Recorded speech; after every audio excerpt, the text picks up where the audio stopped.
नमस्कार दोस्तों, मेरा नाम है गिरीश शर्मा और आप देख रहे हैं पॉलिटिक्स अफेयर आईएएस और आपका इस चैनल पे बहुत बहुत स्वागत है। आज हम जो बात करने वाले हैं वो बात करने वाले हैं सिपरी की ग्लोबल आर्म्स रेवेन्यू रिपोर्ट्स के बारे में। और ये बेहद ख़ास इसलिए है कि यहाँ पे इंडिया को 8.9% की ग्रोथ के साथ में मतलब इसने एशिया में टेक ओवर कर लिया है, इसलिए बेहद इम्पोर्टेंट हो जाती है ये। और जानेंगे बहुत कुछ इस वीडियो में, लाइक इसमें ग्लोबल इम्प्लीकेशंस क्या क्या होंगे, कैसे इंडिया को एक एशिया में या फिर ग्लोबल में कैसे हमारी डिफेंस छाप बढ़ती जा रही है। बहुत कुछ जानने को मिलेगा, लेकिन उससे पहले मैं आपको बता दूं कि अगर आपको ऐसे ही जियोपॉलिटिक्स टॉपिक्स या फिर न्यूज़ में इंटरेस्टिंग या दिलचस्पी है तो आप इस चैनल को सब्सक्राइब कर सकते हैं, विच is very good channel for you. अगर बात करें ग्लोबल और रीजनल ट्रेंड्स की, तो इसने बताया है कि इस बार जो हमारा ग्लोबल आर्म्स रेवेन्यू है वो लगभग 680 बिलियन डॉलर तक जा पहुंचा है, विच इज़ हाईएस्ट। मतलब इससे पहले ऐसा कभी नहीं हुआ। और इस बार पिछले साल की तुलना में जो इंक्रीजमेंट देखने को मिला है वो 5.9% का है, और ये भी रिकॉर्ड है। इतना हमको कभी भी इंक्रीमेंट कभी देखने को नहीं मिला।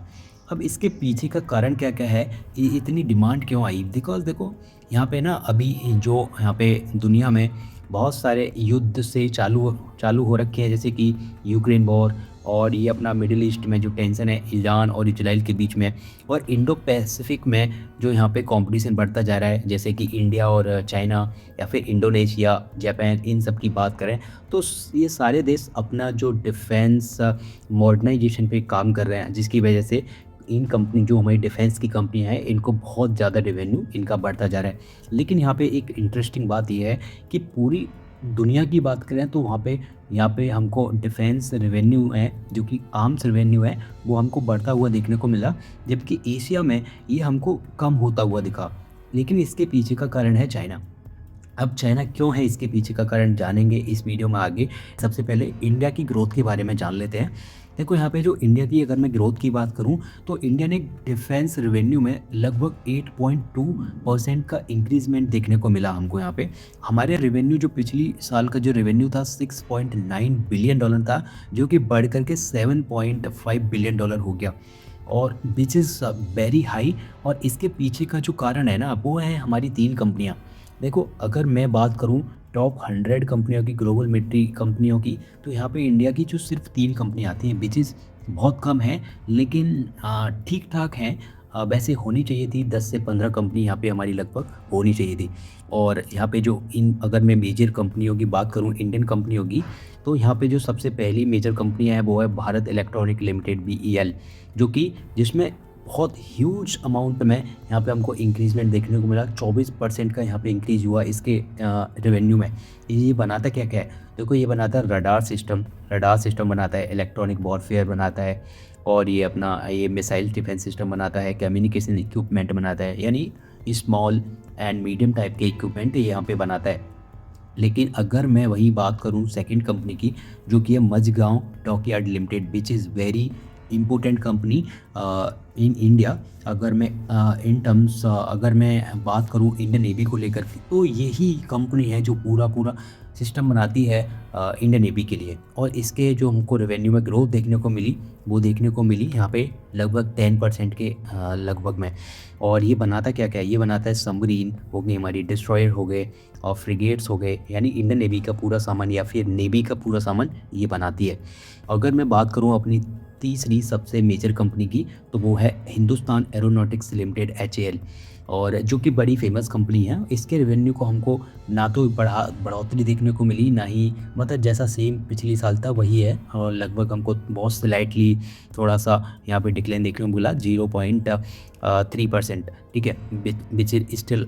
देखो, HAL, इससे ये अंदाज़ा मत लगा लेना कि ये हमारी जो 8.9% का जो कंट्रीब्यूशन है डिफेंस ये आर्म्स रेवेन्यू में, इसमें HAL का कम योगदान होगा। नहीं, ये सबसे बड़ी कंपनी है इंडिया की, ये बहुत बड़ा कंट्रीब्यूटर है इंडिया के आर्म्स रेवेन्यू में। ये बनाता क्या क्या? ये हेलीकॉप्टर बनाता है, फाइटर जेट बनाता है, और तेजस एयरक्राफ्ट जो था वो ही कंपनी ने बनाया था। देखो, अगर मैं बात करूँ इंडिया के राइज़ होने के कारण क्या-क्या है इसके पीछे, तो ऑब्वियसली जो सबसे पहला कारण है हमारा मेक इन इंडिया है, और जिसकी वजह से हमको डोमेस्टिक ऑर्डर बहुत ज़्यादा देखने को मिले, और जिसके तहत हमने नेवल प्रोग्राम या एयर डिफेंस सिस्टम या फिर कोस्टल सर्विलांस सिस्टम, हमने सब कुछ अपने डोमेस्टिक कंपनियों से ही खरीदे थे। और इसके अलावा हमारे देश में डिफेंस इकोसिस्टम बहुत ज़्यादा बड़ा है, और इसमें कि 16 हमारी पीएसयू कंपनी है, ये डीपीएसयू कंपनी है, और 430 से ज़्यादा हमारी जो इसमें प्राइवेट कंपनियाँ भी इन्वॉल्व हैं, और 12,000 से ज़्यादा हमको एमएसएमई, यानी कि एक तरह से आप बोल सकते हो कि ये छुट-मुट कंपनियाँ हैं, कोई कोई पार्ट बनाता है, कोई कोई पार्ट बनाता है, और फाइनली प्रोडक्ट बनाती हैं। ये तीन ही कंपनियाँ हैं, बीएमबीईएल, और ये अपनी एचएएल होगी, और ये अपना मझगांव डॉकयार्ड लिमिटेड होगी। वैसे तो कंपनियाँ और भी हैं, टाटा है, अडानी है, लेकिन लार्जेस्ट यही तीन कंपनियाँ हैं जो कि इंडिया में एक ग्लोबल में पहचान रखती हैं किसी चीज़ को लेकर के, ठीक है। अब बात करते हैं चाइना की। चाइना का जो शार्प यहाँ पे हमको डिक्लाइन देखने को मिला, लगभग 10% का डिप मिला यहाँ पे देखने को, जो कि पहले यहाँ पे जो इसका रेवेन्यू था वो था $95 बिलियन, विच इज़ ह्यूज, लगभग 10 गुना है इंडिया से, और ये घट करके हो गया है $88.3 बिलियन। और एशिया में जो हमको डिक्लाइन देखने को मिला, इसके पीछे का कारण सिर्फ यही था।